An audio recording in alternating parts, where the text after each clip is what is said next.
કચ્છ જિલ્લા પંચાયતની આવતીકાલે મળનારી સામાન્ય સભામાં કચ્છ જિલ્લા પંચાયતની સ્થાપના કરાઈ ત્યારથી આજ દિવસ સુધીના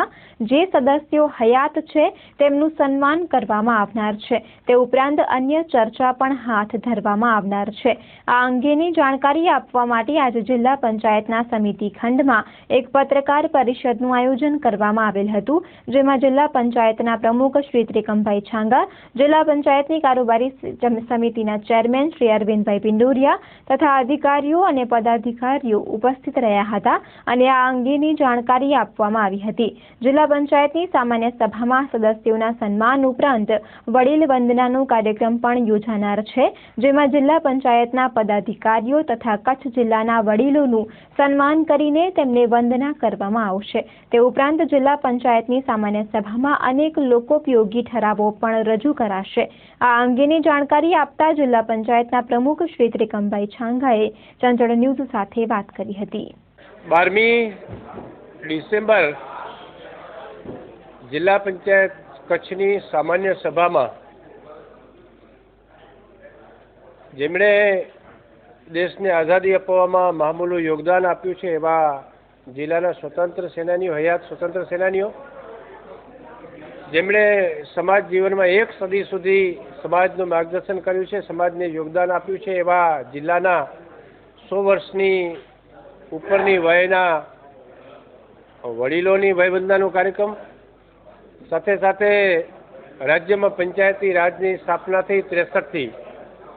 ત્યારથી શરૂ કરીને 2010 સુધી આ જિલ્લા પંચાયતના પદાધિકારી તરીકે લોકોનું જેમણે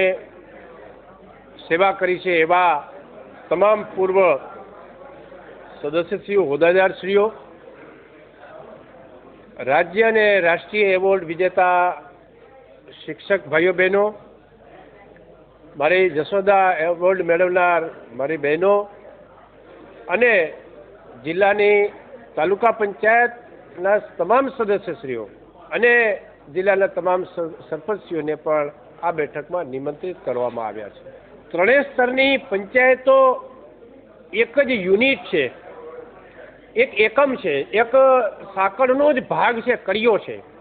અને એ કડીઓ સંકલન સાધીને કામ કરે તો પંચાયતી રાજનો હેતુ સરે એટલા માટે ત્રણેય સ્તરને નિમંત્રિત કરવામાં આવે। ઉપરાંત જે સમાજ જીવનમાં જેમણે ભૂતકાળમાં જેમણે સમાજને આપ્યું છે,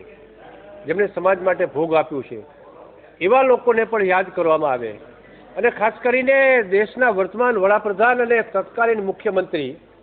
આદરણીય નરેન્દ્રભાઈએ રાજ્યની સ્થાપનાના 50 વર્ષો પછી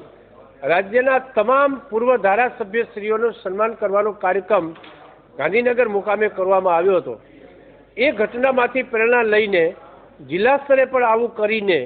જિલ્લાના લોકોને પણ એમાંથી પ્રેરણા મળે એવા પ્રકારના કાર્યક્રમનું આયોજન રાખવામાં આવ્યું।